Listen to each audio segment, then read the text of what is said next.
una cumbre del G7 de la que Trump sale apresuradamente, problemas de violencia en todo el mundo, problemas de lawfare en América Latina, estos intentos de golpe de Estado utilizando las leyes para acabar con los gobiernos democráticos.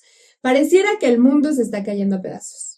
¿Por qué estar contentos en este 2025 o cómo elevar también nuestro ánimo en este 2025?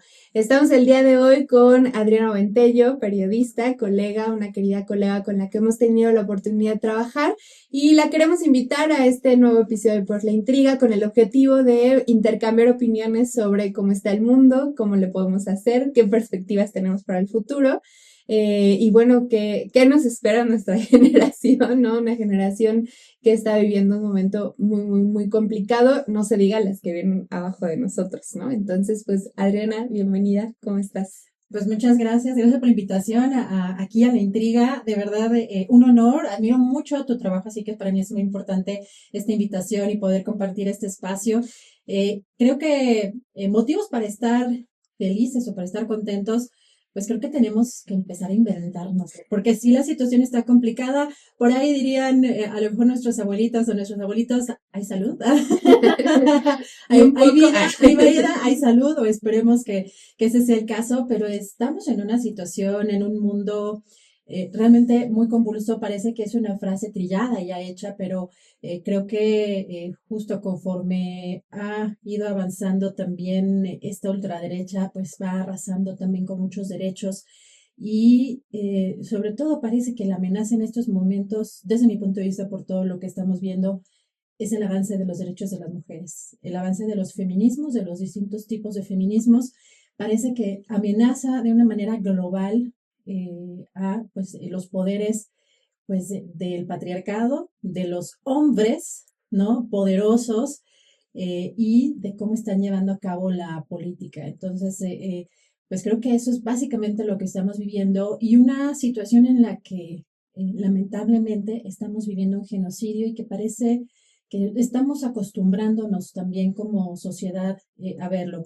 Hay movimientos, pero eso también creo que esa es la parte positiva, ¿no? Los movimientos que hay de jóvenes, de estudiantes en diversas partes del mundo en contra de este genocidio que está llevando a cabo Israel en contra de Palestina, particularmente de Gaza, y ahora con ataques a Irán me parece que hay movimientos de la sociedad en el mundo que pues tenemos que también impulsar, ¿no? Y también motivar justo a las nuevas generaciones, porque para ellos viene mucho más difícil. Acaba de tener lugar la cumbre del G7, ¿no? Fue una cumbre que además a mí me llama mucho la atención, me parece como curioso que bueno, seguido pasa, ¿no? Cuando ocurren ese tipo de eventos, que pareciera que la nota son como detalles, ¿no? O sea, es decir, yo Los no zapatos de sé, Sheinbaum, ¿no? ajá, los zapatos de Shenwan, el balón Wiharika que le dio a Mark Carney, ¿no? O la salida intempestiva de Donald Trump, ¿no? Pero tú cómo la ves, o sea, o sea, la idea también es que vamos a profundizar un poquito en lo que está pasando. ¿Tú qué opinas? ¿Cómo la viste? ¿Qué perspectivas tienen también estas cumbres? Pues yo creo que aquí vale la pena hablar incluso de una oposición nula o que se nulifica a sí misma. Y me parece importante porque justo este tipo de comentarios de lo que fue la oposición, si es que alguna vez lo fue porque realmente no había como de dónde competir honestamente en su momento con una candidata como Xochitl Gálvez, pero esa oposición que se reconfiguró para competir en las elecciones pasadas presidenciales, pues me parece que además de que sí quedó pues muy enojada, todavía controla algunos medios de comunicación, todavía controla algunos sectores, entre comillas, de ese sector, ¿no? De la opinión en nuestro país, pero que realmente ya no permea, es decir, hacen un berrinche entre pues estos sectores y se queda ahí. Yo creo que la mayor parte de la población pues nos da risa, porque precisamente la crítica también tenía que ver con qué caro nos había costado el que no tuviera la presidenta un avión presidencial, porque por esa razón perdió la oportunidad de reunirse con Donald Trump, ¿no? Y creo que si ese es el nivel de análisis, realmente eh, pues no tienen posibilidad de crear realmente una firme oposición que sí creo que se requiere en nuestro país. Por el contrario, creo que habrá que ver ¿qué es lo que se puede estar cocinando en otro lado, también de la mano de esta ultraderecha liderada por Donald Trump en todo el mundo, ¿no? Y que nuestro país no está nulificada, a diferencia de esta oposición que perdió las elecciones, pero que esta oposición que perdió en las elecciones sí puede, ¿no? Adherirse, como lo han hecho de manera oportunista, a cualquier movimiento que implique pues ir en contra de este segundo piso de la cuarta transformación. Así que me parece que la presidenta tuvo pues un papel importante por las reuniones que tuvo y que pues realmente lo que sucedió en el caso de la reunión con Donald Trump, pues más bien obedecía a los propios problemas y conflictos internos que tiene el gobierno de Donald Trump, no solamente Estados Unidos, sino el propio gobierno de Donald Trump que se está viendo con si apoyó o no apoyó, si entra de lleno a esta guerra con Irán, pues tuvo que evidentemente salir de allí en una situación pues de relativa urgencia. El hecho de que el propio presidente le hubiera dicho a la presidenta pues que se vieran en Washington, creo que también tiene pues un tono de importancia, es decir, no le está negando una reunión, como creo que lo ha hecho con otros mandatarios. Creo que sigue habiendo existiendo este trato privilegiado, que tampoco creo que sea de menospreciarse en este momento, pese a que en algunos casos quizá las personas que somos de izquierda nos gustaría que la presidenta Sheinbaum tomara una posición más firme frente a algunos hechos, como en el caso del genocidio que está cometiendo Israel en Gaza, ¿no? Para por lo pronto romper relaciones, creo que era algo ya desde hace tiempo urgente y que da de ver. Pero en el caso de la relación con Donald Trump, me parece que lo ha manejado con cierta prudencia y ahí es de destacarse porque es un personaje que cambia de parecer de un segundo a otro, ¿no? Así que en ese sentido la presidenta lo hizo y lo ha hecho bastante bien. Creo que incluso también México se posiciona a nivel internacional en esta cumbre también como un país importante y estable económicamente y políticamente. Pese a lo que diga la oposición, económicamente vemos que el dólar ha resistido todo lo que ha pasado en Estados Unidos y que seguimos además con una aprobación muy importante en el caso del gobierno pues de esta segunda transformación, de este segundo piso de la cuarta transformación. Así que creo que eso, aunque no lo quiera ver la oposición y tampoco sea un tema para sentarse y festejar, sino pues también trabajar sobre lo que viene, ¿no? Sobre los problemas que van a derivar de lo que está sucediendo en Medio Oriente y la relación con Estados Unidos. Pero por lo pronto me parece que es un buen papel y que en eso tendríamos que estarnos enfocando más que en nimiedades, porque no les da, la verdad no les da para otra cosa la oposición y resulta inverosímil que sigan en una dinámica también muy superficial, ¿no? En donde se le cuestiona que si el beso a Lula, por ejemplo, o el beso de Lula a la presidenta, que puede tener un tono quizá condescendiente, machista, no lo sé, digamos, porque no conozco el actuar de Lula, si fuera respecto a otro hombre, si lo hiciera, pero tampoco me parece que eso sea un síntoma de dominancia o de querer minimizar a una presidenta, pero bueno, hay quienes quieren enfocar sus baterías en eso, esa es la parte prioritaria y pues en eso se quedan, ¿no? Yo creo que el panorama es mucho más amplio para discutir que quedarse como en la superficie. Porque además, o sea, a mí me da la impresión con ese tipo de cosas, o sea, lo decíamos hace un momento antes de entrar a grabar, que en muchas ocasiones hay detalles o sí, pequeñas acciones, pequeños movimientos, sobre todo cuando uno habla de relaciones internacionales, porque los temas de diplomacia son muy delicados, ¿no? O sea, hay que tener como una sensibilidad diplomática y hay veces en las que hay detalles que son importantes. Por ejemplo, desde mi perspectiva, no es menor que Trump no haya visitado Israel cuando hizo esta gira por Medio Oriente hace algunas semanas. Ese tipo de cosas sí resultan relevantes, pero a veces pareciera que hay otros detalles que se les quiere dar una relevancia que ni al caso, ¿no? O sea, yo vi el beso de Lula y de Sheinbaum y a mí fue como, qué tiernos, y ya, o sea, lo que sigue, o sea, como que ese no es el tema principal, ¿no? O sea, en cambio, el, entre comillas, detalle de lo que comentas que Trump se haya salido de la cumbre del G7, por atender la cuestión de lo que está pasando entre Irán e Israel. Eso sí es una cuestión, digamos, como más importante. Y a mí una cosa que me llamó la atención, o sea, cuando Trump le dice a Sheinbaum, oye, pásate por Washington, ¿no? Casi casi te invito a una hamburguesa y platicamos lo que no pudimos platicar.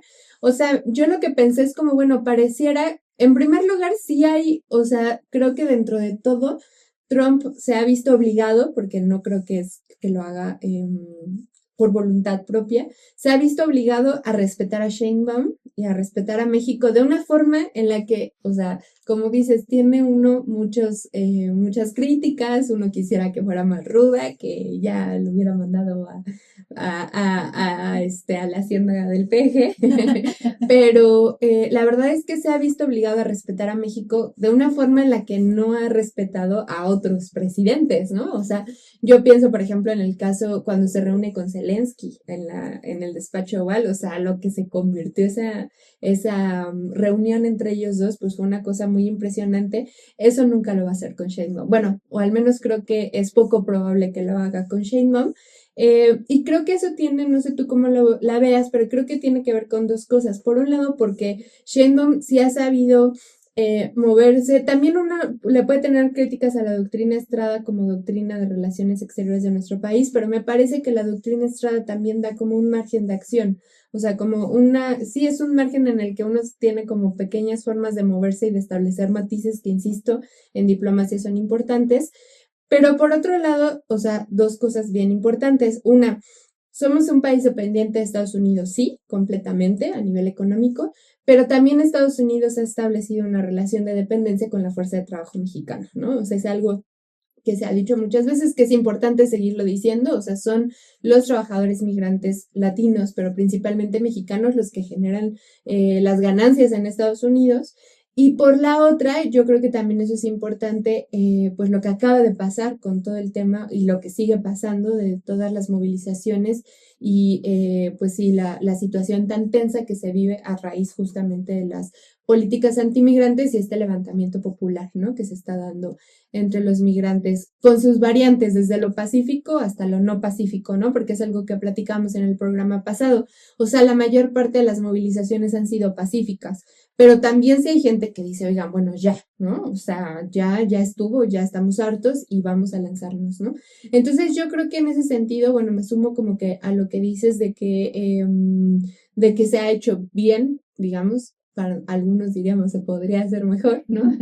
Pero se ha hecho bien porque sí, o sea, Trump es una cosa súper compleja, ¿no? O sea, estaba viendo una entrevista que da en el Air Force One, cuando sale rápidamente, ¿no? Con los periodistas, y que, o sea, le preguntan una cosa, no recuerdo exactamente ahora qué era, creo que era sobre lo de Irán, y era como, no, bueno, sí, ya veremos. O sea, en una frase cambió de opinión, ¿no? O sea, es súper volátil, o sea, es súper complejo, ¿no?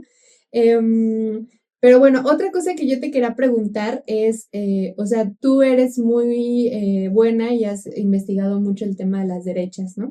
Y hace un momento en tu participación, como que diferenciabas a la oposición de la derecha en México. No sé si lo entendí bien. ¿Cuáles serían las diferencias? Bueno, es que además una cosa es también la ultraderecha y otra, digamos, derechas relativamente más al centro, conservadoras, pero no tan radicales.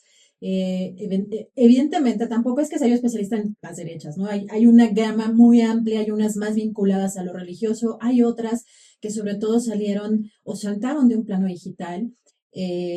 Creo que alguna vez lo llegamos a comentar porque escribí sobre eso hace algún tiempo, pero cómo Donald Trump impulsó esta alt-right, ¿no? O derecha alternativa a través de lo digital en 2016. Cuando llega ese primer término, que empieza a impulsar a personajes como Emilio Yiannopoulos, y lo menciono porque sí es un personaje al que lo estuve investigando en algún momento, de cómo empezó a posicionar y empezó a abrir, digamos, o a establecer una red muy amplia de acosadores, de hombres o de estos denominados inceles, ¿no? O personajes, ahora ya tienen nombres muy diversos también, no solamente son inceles, pero hay un movimiento antifeminista, pero gestado a través de foros que en su momento fueron subrepticios o fueron, digamos, foros anónimos, ¿no? Como eran llamados 4chan. Hay ya incluso Para quienes tengan la oportunidad de ver, incluso en Netflix hay documentales sobre cómo fue creciendo y de testimonios de gente que acosó, de gente que formó parte de esas redes, pero llegaron al plano de acosar ya en las calles, o sea, ya en el plano físico, no solamente en el plano digital. Eh, Hay incluso artistas que fueron acosadas, también artistas de Hollywood. Hablo particularmente, por ejemplo, en el caso de esta película Casa Fantasmas que se llevó a cabo con puras mujeres. Hubo una actriz que fue acosada de manera brutal, ¿no? Por este tipo de redes que fueron impulsadas por Donald Trump. Yo creo que allí hay un movimiento eh, rico, digamos, de ver de cómo empieza de la parte anónima, empieza a emerger públicamente. Es decir, Donald Trump es la figura pública que da permiso para que eso emerja, para que ese tipo de ultraderecha emerja. Ahora, ya hay una mezcla que me parece también interesante porque hay dentro de las ultraderechas, y lo hemos platicado en la CEPAC, hay unos que son ultranacionalistas y otros que son anarcocapitalistas. O sea, ¿cuál es el motivo por el que están juntos? Desde mi punto de vista, entre otras cosas, tiene que ver el antifeminismo, ¿no? Lo que llaman esto de luchar contra lo que consideran ideología de género. Ahí es donde yo veo que está parte central del avance de las ultraderechas, porque además tienen como un objetivo central, conforme van avanzando los feminismos, hay algo que queda atrás y que queda rezagado, que son las nuevas masculinidades. ¿Por qué? Y esto es importante también, creo que porque es la base desde mi punto de vista de las ultraderechas. Porque, pues, quien pierde con, digamos, la caída, no ha caído, o claro, que quede claro, pero con la caída del patriarcado, ¿qué quedaría? Pues las masculinidades pierden, o sea, no hay alternativas, pero si pierden los privilegios, o sea, para las personas que pierden privilegios, no van a buscar alternativas, van a buscar hacerse las víctimas de una circunstancia que fue provocada por los feminismos. Creo que hay pocas alternativas. Sí hay ejercicios de nuevas masculinidades, pero hay pocas alternativas. Entonces, frente a la pérdida de un privilegio, ¿qué es lo que viene? La victimización, como en el caso de Salinas Pliego, ¿no? Que con el tema de los impuestos, pues es pobrecito, ¿no? Porque el gobierno es muy malo, ¿no? Y le está cobrando de más. Eso se puede trasladar a este panorama. Entonces, creo que eso lo podemos entender para quienes tengan adolescentes o jóvenes y que no puedan empezar a relacionarse, porque el avance del feminismo, ¿no? Pues también nos ha hecho más conscientes de nuestros derechos y de lo que no queremos, de establecer los límites, el tipo de relaciones y de nombrar las violencias que son múltiples. Entonces, ante esta pérdida, digamos, de privilegios, lo que pasa en muchos casos, en lugar de rectificar y en lugar de también poner en el panorama nuevas masculinidades, hay una especie de victimización y empiezan a surgir personajes como el Temach. Como el Temach o como un Salinas Pliego que empieza a acosar de manera virtual a incluso funcionarias, a políticas. Esa violencia digital tiene un objetivo político y está siendo capitalizada. Eso es importante también que lo entienda incluso este nuevo gobierno, que sí, con una presidenta, qué bueno, pero si no se atiende este panorama, este ambiente político, social, electoral, para el 2030, no sé qué vaya a pasar con las ultraderechas, porque no estamos hablando de la oposición que perdió, que es muy pragmática también, al igual que este gobierno que es muy pragmático. O sea, el PAN actualmente quizá no es la ultraderecha. La misma ultraderecha se ha deslindado del PAN. Hay también personajes que pueden ser más conservadores que otros, pero si les atraen o si les van a dar más electores, hacerse un poquito más progresistas, lo hacen. O sea, si les conviene juntarse con el PRI, que pues tampoco se supone que de origen sea de otra derecha, pues se juntan con el PRI.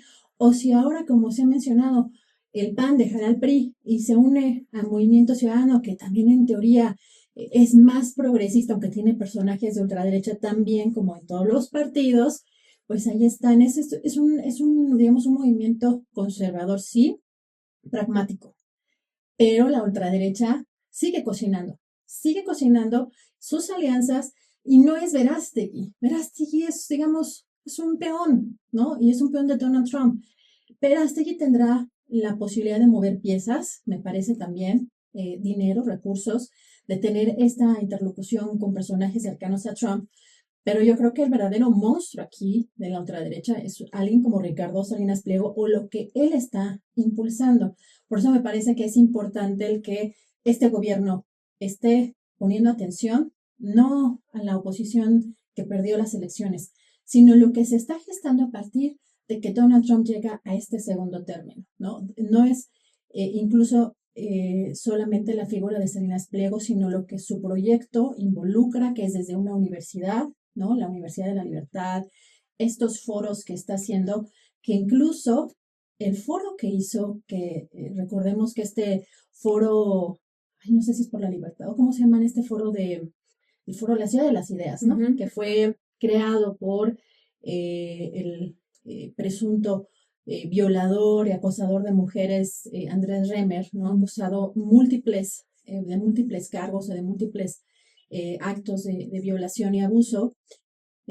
No solamente lo sigue impulsando, sino que ahora tiene el patrocinio de gobiernos de la Cuarta Transformación, como en el caso de Alejandro Armenta, en el caso del gobierno pasado, en su gestión con Salomón, no con, perdón, con Sergio Salomón, 35 millones de pesos del erario para este evento, para además en el cual cobran hasta 8,000 pesos la entrada. Para Salinas Pliego, yo no sé si esto realmente lo saben las altas cúpulas de Morena o si realmente les parece que es adecuado, pero para que consideremos que no está exento ni Morena ni la Cuarta Transformación de estar involucrado en estos procesos que están creciendo.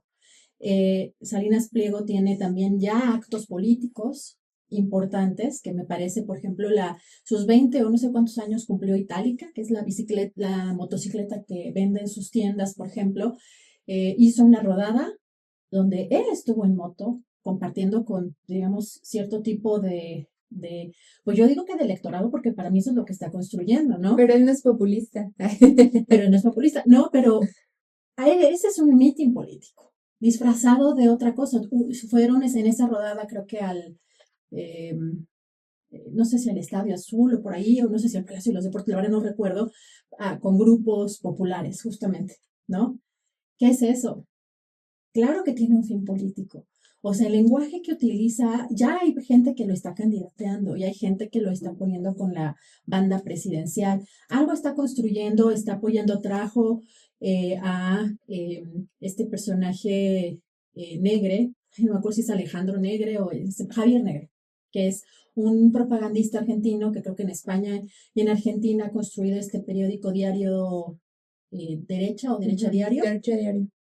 Lo financió y lo anunció Salinas Pliego en la CEPAC para que hiciera en México ese diario. Y si tú lo ves, es una versión reloaded de lo que hacen en TV Azteca con las noticias con Javier Alatorre, ¿no? O sea, es prácticamente puras groserías y puras ofensas disfrazadas de noticias.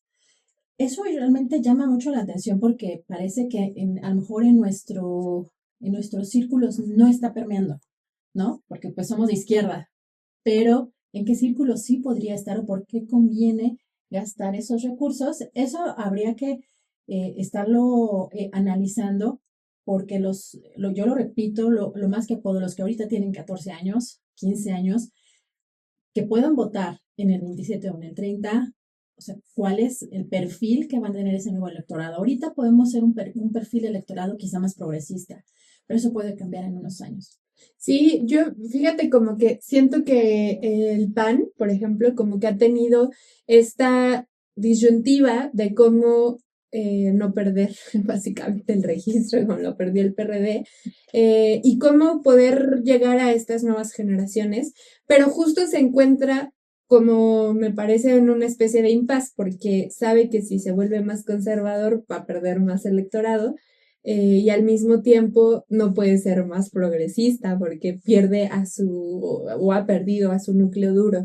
Y entonces me da la impresión de que estos sectores o estos grupos de ultraderecha son los que han logrado como resolver esa contradicción. Entonces, como dices tú, pues desde el trabajo en redes sociales, o sea, todo lo que o sea, yo a Salinas Pliego en Twitter de verdad no lo soporto, o sea, no lo soporto de verdad, me hierve la sangre de verlo en Twitter, cómo es de agresivo, no solamente con funcionarios, que, o sea, la verdad es que creo que los funcionarios tienen quien los defienda, yo no los voy a defender, pero, o sea, también se pone de la misma forma con una persona que le dice, oye, me estás cobrando además en las mensualidades de Electra, o sea, y la agresión y cómo llegan además, como supongo que no sé si serán granjas de bots o perfiles reales o las dos o una mezcla de las dos, pero el acoso sistemático que yo he visto contra quienes los critican, o sea, es muy importante y es fundamental hacer un cuestionamiento de los intentos de la censura desde los espacios institucionales y de las campañas de acoso que sabemos que las hay, y las granjas de bots que sabemos que las hay, y como toda la infraestructura mediática que ya no solo usan a partir, o que ya no solo involucra a los medios de comunicación desde el oficialismo, sino también de estos sectores, o sea, porque no puedes criticar tantito a Salinas Pliego porque, híjole, o sea, o sea, yo he visto de verdad gente que sus tweets se han vuelto virales, o sea, que es gente que a lo mejor no tiene muchos followers y se han vuelto virales, pero se vuelven virales por todo el hate que les llega de parte de este tipo de grupos. Entonces, en muchos casos, hemos visto cómo han saltado de las redes sociales a la vida física, ¿no? O sea, a mí me parecieron muy buenos estos reportajes que salieron hace unos años sobre estos festivales nazis, por ejemplo, que se hacían en la Ciudad de México. La desventaja de que se haya hecho tan público es que seguramente estarán cuidándose todavía más y será más difícil como estar en eso, pero bueno, yo sé que hay gente que lo sigue investigando, que siguen ahí buscando las pistas, pero están saliendo de allí, ¿no? Y eso mezclado con otra situación a nivel internacional que a mí me llama mucho la atención, el tema de los outsiders, ¿no? Como se les llama a estas figuras que no son políticos o que no vienen de la política tradicional y que se presentan, por ejemplo, a las elecciones y casualmente, pum, ganan, ¿no? Y cómo, pues, o sea, una cosa que yo he reflexionado es que los outsiders casi siempre son de derecha, ¿no? O sea, valdría la pena preguntarnos por qué casi siempre son de derecha. Estoy pensando en Bukele, por ejemplo, Pero Bukele ¿no? llegó desde la izquierda o desde una no tan derecha. Ese también es el tema interesante. ¿Cómo es que se vuelven, ¿no? O se cambian, o se van hasta al otro extremo? Sí, o sea, es que, o sea, justo yo creo que es el problema con los así llamados outsiders. O sea, como tú decías, es gente súper pragmática. O sea, que hoy se puede decir levantar una hoz y un martillo y el día de mañana hacer una cárcel como la Secot en El Salvador, en donde tienen a la gente hacinada, o sea, violando derechos humanos, etcétera. O sea, justo, pero, o sea, pienso que muchas veces estos outsiders como que es más fácil que se vayan a la derecha. O sea, como no tienen un compromiso real con la población, sino que justamente están buscando como favorecer sus intereses. O pienso también, por ejemplo, o sea, porque además la figura del outsider va muy ligada a la figura del empresario. O sea, ahí está Daniel Noboa en Ecuador, ¿no? O sea, que aparentemente es un outsider en el sentido de que no es un político tradicional, o sea, no ha hecho, porque eso es también algo que está cambiando, la carrera política en nuestros tiempos. O sea, ya no es como antes, ¿no? Que ingresaban al partido siendo militantes de base. En Morena creo que sí pasó un poco eso, ¿no? Entraron, pienso en perfiles como Citlali Hernández, ¿no? O sea, entró, ella era de aquí de la colonia de al lado, diputada local, por ejemplo, y ahorita es la secretaria de Mujeres. Pero, o sea, ya no es como antes que vienen, o de familias, por ejemplo, ¿no? De abolengo de políticos. O sea, en Colombia pasa mucho eso. Los políticos, todos son de los mismos apellidos, y uno puede ir ubicando hasta por la genealogía los apellidos. Ah, se apellida Uribe, pues es de esta corriente, por poner un ejemplo. Sino que estos outsiders, pues, son empresarios. Entonces, como que dicen, los políticos lo hacen todo mal, yo sé administrar una empresa y administrar un país, es una gran empresa, entonces lo puedo hacer. Y terminan aplicando este tipo de políticas que son regresivas, ¿no? Que buscan arrancar derechos, etcétera, etcétera.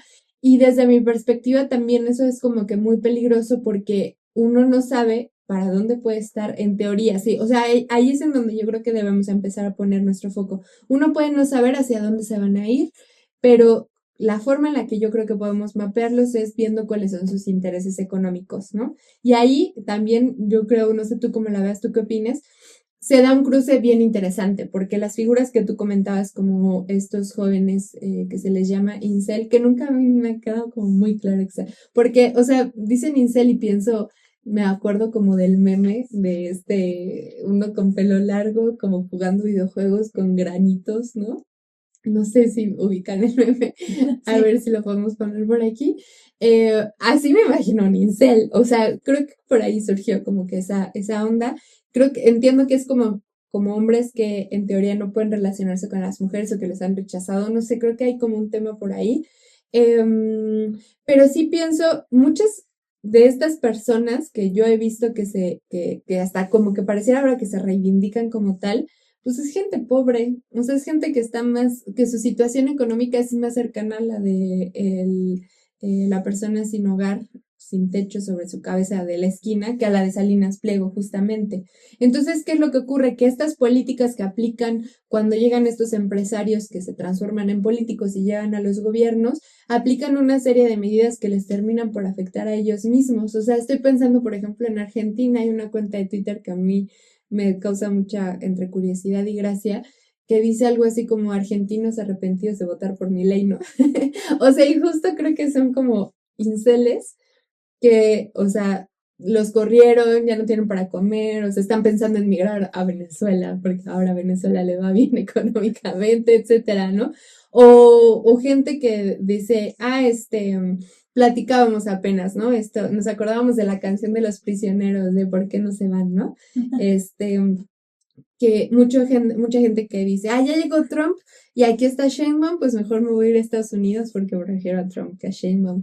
Y nos burlábamos un poquito y decíamos como, bueno, ajá, tú te quieres ir a Estados Unidos, pero Estados Unidos no te quiere a ti, ¿no? O sea, porque justo la gente que a lo mejor en México podría, esos sectores que a lo mejor podrían haber votado por Donald Trump o los que votaron por Donald Trump, están siendo afectados. O sea, cuánta gente, o sea, había apenas la historia de alguien que súper derechista, que había votado a Trump, que está súper contento, pero pequeño detalle, había nacido en Latinoamérica, igual lo corrieron, lo deportaron, ya estaba su situación regular, lo deportaron y regresó creo que a México, que era la historia, pues con una mano adelante y una atrás, ¿no? O sea, después de haber apoyado a Donald Trump y de haberse, además, porque esa es la otra, agreden a quien no piensa igual que ellos, ¿no? Entonces, bueno, pero tú como ves todo esto está muy interesante. A mí me parece, la verdad, que pareciera como una maraña, ¿no? Donde se atraviesa la clase, se atraviesa el género, se atraviesa la postura política, o sea, un montón de cosas. Está bien complejo, ¿no? Pues está muy complejo, pero yo lo pongo nuevamente en el centro el tema de los feminismos, porque justo este tema de inceles son ellos y otro grupo, porque ahora hay definiciones, digamos, más amplias, que estamos, bueno, apenas yo creo que familiarizándonos con estos conceptos, pero son la carne de cañón, este tipo de electorado de políticos como Donald Trump. Es decir, son, en el caso de los inceles, de estos célibes involuntarios, que es un término que crece, o sea, se empieza a gestar para ellos. Eso significa, Célibes involuntarios, así como en inglés. sí, ajá, exacto, es en inglés, Ay, nada más que es en español, pues básicamente se escucha igual, nada más que al revés, pero, digamos, justo empieza a crecer un sector, un foro. Ubican a un usuario o una usuaria de nombre Alana, creo que en los 90, que empieza a crear un foro que se siente, pues, digamos, como sola o solo. Entiendo yo que era mujer y, pues, como a mencionar en estos foros de Reddit, que pues también tenía esa dificultad como para relacionarse y empiezan a sumarse más al ser, digamos, también un poco anónimo, empiezan a soltarse, ¿no? Para, pues, incluso sacar sus más bajos, oscuros deseos, o pensamientos, y entonces, pues, abandona a esta persona, pues, como ese foro, y, pues, digamos, se queda esa dinámica que creciendo, ¿no? Como es una especie de foro anónimo de quejas de gente insatisfecha sexualmente, pero principalmente hombres. Y con el tiempo, obviamente, pues empiezan a brincar a foros más, pues digamos, con otras características que incluso se convierten en foros más violentos Uno de estos es el que comentaba el 4chan, pero hay distintas características de estos foros, ¿no? Bueno, para especialistas en gente, digamos, de estos grupos digitales, pues sabrán qué tipo de, porque ahí está el 2chan, el 4chan, hay diferentes características de cada uno de estos grupos, pero empiezan a tornarse violentos y a compartir memes. Todos estos memes, por ejemplo, yo no conocía el meme, o sea, yo tengo stickers y no sé si ustedes los tienen también en su WhatsApp. Yo tenía un sticker de una rana. Por eso cuando salió este tema también de la en Morena de, ay, es solo un meme la calaca y no sé qué, una playera y todo eso. No, es que no es solo un meme. O sea, los memes tienen obviamente una historia detrás y también trae una cultura. La rana es la rana Pepe y es una rana de ultraderecha. Entonces se popularizó tanto que ya, pues en México también la teníamos, pero ni idea de quién era la rana Pepe, pero ya andábamos difundiendo memes o stickers de ultraderecha, ¿no? Es una rana que digamos, de ultraderecha que también estuvo como, o surgió en 2016 también con el crecimiento de Donald Trump, o con este triunfo que tuvo en esa época. Entonces sí digamos, una cultura digital, incel, y que empieza a brincar, ¿no? Hacia las partes más visibles, que es lo que preocupa, esta normalización de esa violencia, de esa cultura digital que llega con Donald Trump y con estos personajes como Javier Milei. La violencia ya empieza a ser normalizada. Por eso también creo que el genocidio en Gaza está siendo normalizado por esos sectores. Ya ser sionista está siendo normalizado o busca ser normalizado. Y a través también eso de los medios tradicionales o los llamados mainstream. O sea, todo esto a mí me parece que viene de la mano y yo pongo justo en el centro el tema de género, el tema de los feminismos y de cómo se sienten amenazados los hombres, el patriarcado, con el avance de los feminismos y cómo empiezan, porque el tema de Irán, el tema de Gaza, el tema del imperialismo, pues tiene que ver con el control y la dominación de los territorios y de los pueblos. Tiene que ver también con la supremacía, pero es finalmente el patriarcado en su máxima expresión. Pero pues creo que lo central aquí son las adolescencias, los y las jóvenes, porque además también hay un tema cultural muy grave. Y me parece que también esto está capitalizándolo la ultraderecha, porque hay mujeres adolescentes o mujeres jóvenes más progresistas versus jóvenes más conservadores. Eso es un choque generacional brutal. Por supuesto que en estas circunstancias va a haber un crecimiento también de estas inconformidades o de estos inceles, porque dentro digamos, de esta dinámica también hay otros llamados red pill, hay otros llamados black pill. Cambian un poco quizá los conceptos respecto a lo que yo he podido leer e investigar, pero en red pill son hombres cínicos que entienden, o sea, en el caso de los inceles, digamos, se victimizan porque pues, las mujeres somos unas interesadas, las mujeres, sobre todo si no son hombres alfa, ¿no? No estamos interesados en ellos, por eso esta imagen que describes, pues es, digamos, adecuada en cuanto a que así se sienten, ¿no? Un incel que no le resulta atractivo a una mujer digamos, está destinado al fracaso. Y en el caso del Red Pill, son más hombres que están, digamos que buscando jugar con las reglas actuales, pero son cínicos, no se involucran, ¿no? Y buscan jugar con las mujeres, ¿no? Es, digamos, una situación en las que, si bien saben o consideran que tienen que, para aspirar, no el caso contrario incel, para aspirar a una mujer tienen que someterse a ciertas reglas, pero lo hacen de una manera cínica. Y el black pill aparentemente es el que está en un pesimismo total y ni siquiera busca competir, ¿no? O ni siquiera busca entrar en esa dinámica o en esa lógica de buscar relacionarse. Es más fatalista en ese sentido. Son parte de los conceptos que empiezan a crecer, pero también empiezan a emerger más características de este tipo de hombres y también digo de electorado porque es altamente cooptable, porque la situación o un personaje como Donald Trump o como Javier Milei es muy atractivo porque las mujeres somos las causantes de las desgracias prácticamente del mundo, ¿no? De cómo la situación está en la humanidad, incluso hasta en temas de gestación, ¿no? Las mujeres pues no tenemos ya prácticamente, o sea, en ojos de este tipo de personas o de hombres, no tenemos o no tendríamos por qué decidir sobre nuestros propios cuerpos, sobre si maternar o no maternar. Hay un movimiento, incluso por eso digo que hay un choque también generacional muy fuerte en Corea de las 3 Bs, 4 Bs, bueno, que implican no babies, no weddings, no bodas, les llaman, no sé bien exactamente las frases, pero es ya no buscan salir. Las mujeres hemos encontrado que somos más felices estando solas, ¿no? Que buscando pareja. Entonces, hay sectores, obviamente, en el choque generacional y cultural, ¿no? Que, pues, socialmente encuentran este conflicto y empiezan a capitalizarlo, pues, políticos como Donald Trump. Entonces, la ultraderecha por eso tiene un gran potencial, porque además, acuérdense que odiar es mucho más fácil que pensar y que incluso tener empatía. ¿Por qué? Porque si me están quitando mis derechos como hombre blanco estadounidense, o viene un migrante y me quita mi trabajo sin pensar en lo que implica en la economía y en lo que después la factura que te va a salir al doble de todo, ¿no? Prácticamente, pues echarle la culpa al de enfrente cuando o sea, frente a un privilegio que te están quitando aparentemente, porque esa es la narrativa, pues es mucho más fácil, por eso tiene el potencial de crecer, por eso estas frases de Pablo Stefanoni, ¿no? De cuando la rebeldía se volvió de derechas. Pues claro, pero lo peor del caso es que la izquierda está dormida.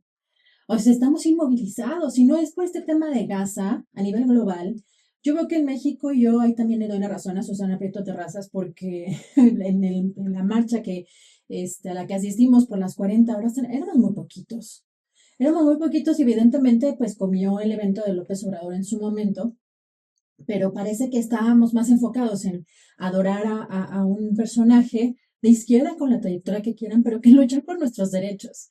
Entiendo que también son momentos en donde se necesita apoyo a los presidentes, en este caso de nuestro país, frente a los embates de Donald Trump, pero parece que no tenemos claras las prioridades. Entonces, también si las izquierdas no nos movilizamos más, justo estas ultraderechas están haciendo todo por capturar estos nuevos electorados y desde mi punto de vista van ganando, porque las redes sociales van con una dinámica y no solo porque X la domine o bueno, pues sea dueño Elon Musk, sino porque también te asomas a TikTok y hay un gran contenido de ultraderecha con un contenido que es sumamente digerible, ¿no? Y que puede ser sumamente lógico para algunas audiencias.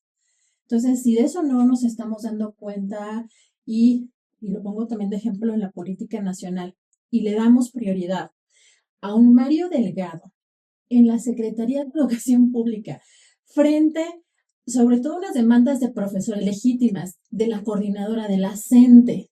No solamente te dedicas como gobierno a atacar a una educación antineoliberal, sino pones en la SEP a un personaje como Mario Delgado, Que ¿no? la operativizó, además, esa ofensiva neoliberal Que la fue operativizó. por México, Claro. ¿no? O sea, y que ha traído pues estas alianzas con todas este tipo de empresas neoliberales. Bueno, ahí es donde creo que las prioridades de este gobierno también no están correctas, ¿no? Ujú. A mí o sea, como que todo esto que, o sea, a ver, duda, paréntesis, o sea, que Trump sería como un red pill. Sí, yo creo que sí, sí, sí, podría ser catalogado quizá de lo que he visto, sí, puede ser jugar con las reglas y ser cínico. O sea, es que todo esto que tú platicas como este ecosistema, vamos a llamarle así, de estas posturas, a mí me generan como mucha, bueno, yo no sabía esto que estás comentando y me generan o sea, como que, o sea, como que hay un mundo allí que uno no conoce, ¿no? Y entonces pienso que, o sea, cómo entenderlo. Aún, a lo mejor sí uno no conoce como los detalles. Desde mi perspectiva, creo que justo lo que dices hacia el final de tu comentario, hay una crisis ideológica muy grande a nivel de la sociedad. O sea, ahora que, o sea, cuando se cae el muro de Berlín, se deshace la Unión Soviética entre el 89 y el 91, salió Francis Fukuyama a decir es el fin de la historia, el capitalismo no es el mejor sistema económico del mundo, pero es el mejor que tenemos hasta ahora, supuestamente. Decretan con eso el fin del socialismo, del comunismo, etcétera. Y crean a este nuevo enemigo que además son los terroristas. O sea, que además, o sea, ahí es que yo no, de verdad, cuando uno tantito le rasca, dicen, ¿dónde está la coherencia? O sea, porque el gran enemigo ahora ya no son los comunistas que se comían a los niños, sino son los terroristas que le ponen hijab a las mujeres. Pero al mismo tiempo ellos están promoviendo que las mujeres no decidamos sobre nuestro cuerpo, si queremos o no ser madres, o cuándo serlo, o cómo serlo, etcétera, ¿no? Entonces, o sea, insisto, con que uno le rasque tantito se cae, o sea, no hay una coherencia lógica porque, bueno, cae el muro de Berlín, se decreta el supuesto fin de la historia, el supuesto fin de las ideologías, y es ahora todo capitalismo y vamos a ir como que hacia adelante. ¿Y qué es lo que pasa? Menos de lo que canta un gallo, llega la crisis del 2008, una crisis estructural de la que el sistema económicamente apenas se empezaba a recuperar, o sea, ha sido una recuperación agonizante. Y viene la crisis de la pandemia, ¿no? Una crisis sanitaria, pero también económica, pero también, y toda la convulsión política que hay en el mundo. Entonces tenemos esos componentes, la crisis ideológica, perdón, la crisis política, la crisis económica, la que justo creo que se suma a la crisis ideológica. Y eso es grave porque no solo es una crisis ideológica, o más bien creo que es principalmente una crisis ideológica de la izquierda. O sea, cuando a la izquierda supuestamente le arrebataron este gran referente de avanzar hacia una sociedad sin clases, una sociedad sin explotación del hombre por el hombre o de la humanidad por la humanidad, para plantearlo, ¿no? No en términos así de hombre. Cuando se le quita eso a la izquierda, pues pareciera que la izquierda queda huérfana, ¿no? O sea, yo no creo que sea tan así, la verdad, o sea, porque conforme más pasa el tiempo, al menos yo soy cada vez, me convenzo más de que la caída del muro de Berlín y la disolución de la Unión Soviética no fue el fin de la historia. Los hechos nos han demostrado que no solo el capitalismo no es el mejor, sino que es el peor, ¿no? El peor sistema del que podríamos pensar en la actualidad. O sea, a ver, no lo vamos a comparar con el esclavismo o el feudalismo, pero no creo que haya un sistema peor en la actualidad, porque el capitalismo nos ha llevado al fascismo, por ejemplo, o sea, a veces lo tratan de separar, ¿no?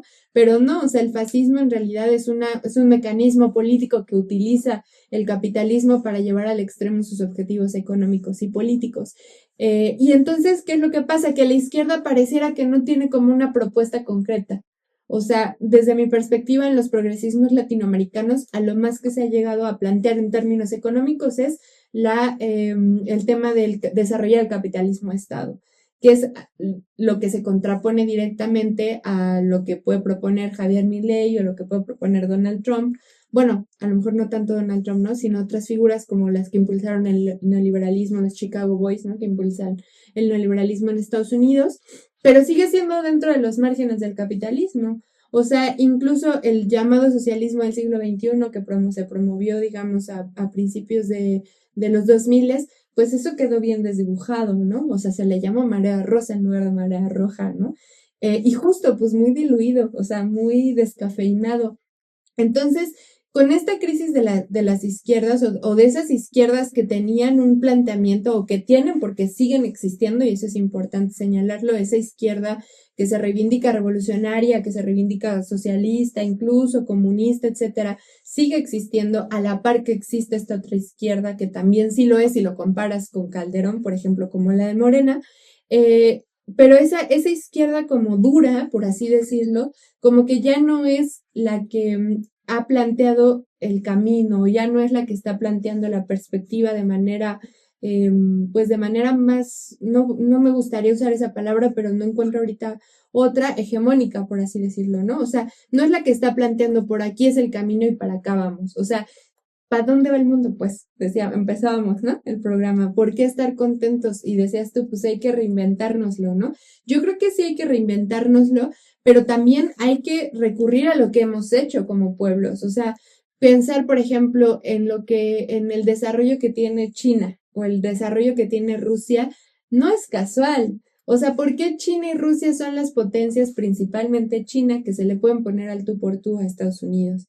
Pues porque tienen un pasado socialista, o sea, los niveles de desarrollo económicos, los niveles incluso de disciplina, también hay que decirlo, de la clase trabajadora, de organización. Hablábamos antes de que empezáramos a grabar sobre la cuestión de apelar a lo colectivo, etcétera. Así es como resolvieron los grandes problemas Rusia y China cuando eran socialistas. Y eso es la base material, real, objetiva, que les permite ahora, con el capitalismo, ser una gran potencia, ¿no?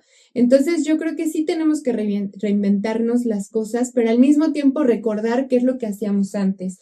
Por ejemplo, con esto de los jóvenes que mencionabas, pues sí, a lo mejor Salinas Pliego llega por TikTok, por Twitter, ¿no? Y de lo virtual salen como que al mundo material. Y yo creo que nosotros deberíamos ir al revés. O sea, como que partir de lo material e ir a lo virtual. O sea, que lo virtual fuera una manifestación como creo que lo es, de lo real y de lo material. Porque, por ejemplo, bueno, no sé si sabías esto, pero, por ejemplo, en mi caso que participé en el movimiento estudiantil de la Universidad de la UNAM desde que estaba en el bachillerato. O sea, no teníamos redes sociales. O sea, empezaba MySpace, ¿no? Y empezaba, que por cierto creo que ya uno puede entrar a su cuenta de MySpace, se perdieron buenas fotos de la adolescencia. Ni a High Five, ¿no? Era la otra red social. Sí. O a lo mejor, o sea, era lo más que existía, ¿no? Y no sé, o sea, sí era una red social, pero muy rara, ¿no? No sé. Nada que ver pues con la actualidad. ¿Y cómo le hacíamos? O sea, en mi escuela, por ejemplo, yo me acuerdo que éramos como 7,000 alumnos, pues eran Chat de Messenger, ¿no? ajá, y uno presionaba con los zumbidos de respóndeme, ¿no? Mandando zumbidos. Pero ¿qué es lo que hacíamos? Pues íbamos salón por salón, o sea, a darle información o, por ejemplo, en ese entonces me acuerdo mucho que pasó, estaba la guerra de Irak, por ejemplo, en ese momento. Entonces, algo muy similar a lo que quieren hacer ahora con Irán. Y pasábamos salón por salón a decirle a los compañeros y compañeras, miren, está pasando esto, o sea, hay que preocuparnos como jóvenes por esto, ¿no?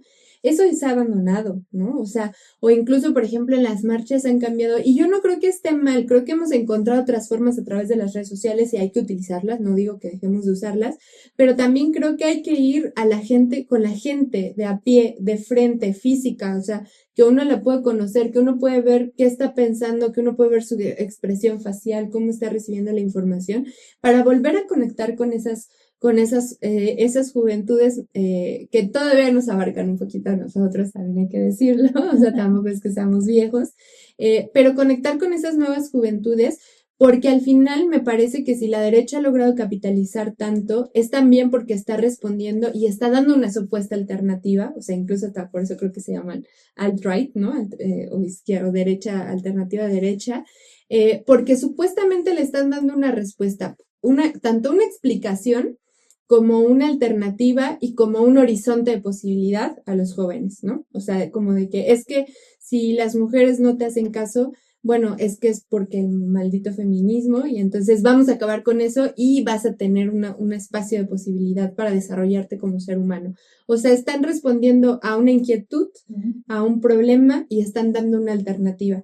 Y me parece que desde las izquierdas, y sobre todo de la izquierda como más dura, por así decirlo, que ha quedado, que quedó también, hay que decirlo, minimizado en su versión más mínima, también por la represión, eso es importante señalar. Lo principal siempre son los factores internos y tiene que ver con la crisis ideológica, pero también por la represión. O sea, en México la guerra contrasubversiva, que desde mi perspectiva, mal llamada guerra sucia, creo que fue una guerra contrasubversiva en los 70s, pues acabaron, o sea, con organizaciones enteras, ¿no? Entonces, esa es una parte, pero la otra parte también es que nos hace falta conectar con esos jóvenes, con esas nuevas generaciones, explicarles en la medida de las posibilidades y escucharlos, sobre todo escucharlos mucho y escucharlas mucho.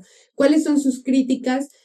Cuáles son sus angustias, sus dolores, sus preocupaciones, etcétera, porque la verdad es que nadie escucha a los jóvenes y a las jóvenes, o sea, desde estas cosas como decirles ninis, por ejemplo, cuando en realidad es una negación de su derecho a la educación o su derecho al trabajo, hasta la parte como de pues de minimizarlos, de despreciarlos, ¿no? O sea, esta como lucha generacional de que a los boomers contra los millennials, ¿no? Que además creo que como millennials quedábamos a la mitad del sándwich, ¿no? Porque tanto los boomers como los de la generación Z nos odiaban, ¿no? No entendí qué pasó en ese momento, pero justo estamos como en esas luchas intestinas cuando en realidad desde mi perspectiva creo que sería bueno sentarnos todos a ver cómo está la cosa, platicar, ver cuáles son nuestras preocupaciones y dar una explicación colectiva. A ver, esto está pasando porque hay una crisis económica, porque hay una crisis política, porque el problema no es que más personas o otros sectores distintos al tuyo tengan más derechos, sino que el problema es que hay una embestida contra todos y contra todas. Lo que dices de las 40 horas es fundamental, la cuestión de la ley del listo. O sea, ¿qué va a pasar con nosotros en 40, 50, 60 años? Con nosotros y con las generaciones que vienen abajo. O sea, ¿de qué vamos a vivir? O sea, de broma platicábamos con unos compañeros, pues a lo mejor vamos a tener que ser la generación que de viejitos con sus bastones salga a las calles a exigir una jubilación. Lo decíamos de broma hace unos 5 o 6 años, cuando estábamos como angustiados sobre la situación laboral, pero eso lo vemos que ya es una realidad en Argentina. O sea, los viejitos tienen que salir cada semana los miércoles a decir, oiga, no nos queremos morir de hambre, ¿no? Entonces es una situación, creo yo, muy compleja, pero creo que sí lo que nos hace reflexionar o lo que hay que analizar es que entonces hay que apostar por la colectividad otra vez, ¿no?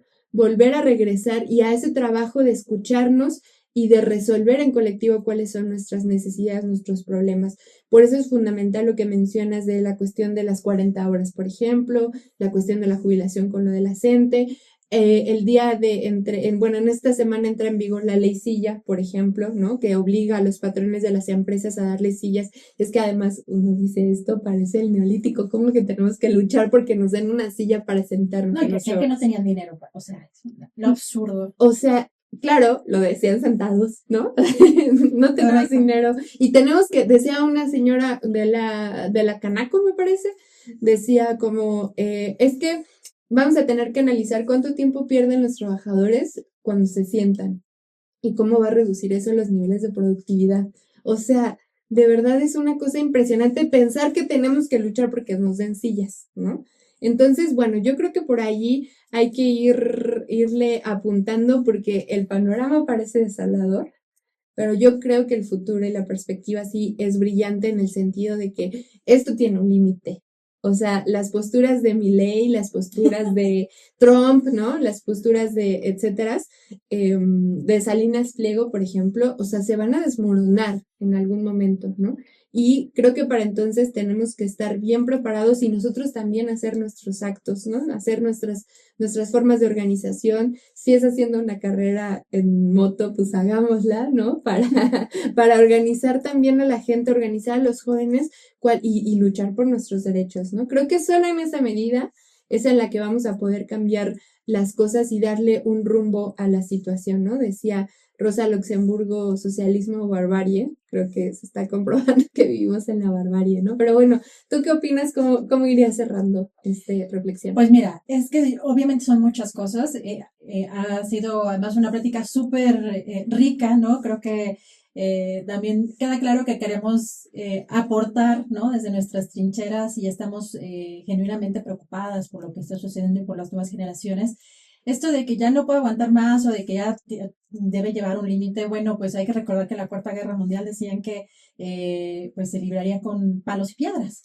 Entonces, estamos en una situación, sí creo, realmente muy grave, o sea, que puede precisamente por esta circunstancia en la que Donald Trump cambia de parecer y parece que tiene, no sé si poco control o tiene una suerte de presiones y pues su lógica quizá pues responde más a la misma dinámica belicista del imperialismo tradicional, pero hay que ver también que esto que está sucediendo en este momento, bueno, está trayendo también el rompimiento de MAGA, ¿no? Que creo que eso parece que no lo podemos ver tan fácilmente. Vimos su distanciamiento con Elon Musk hace algunas semanas, pero se tuvo que regresar arrodillado Elon Musk, que me parece que genuinamente fue así porque quien tenía más que perder era Elon Musk, ¿no?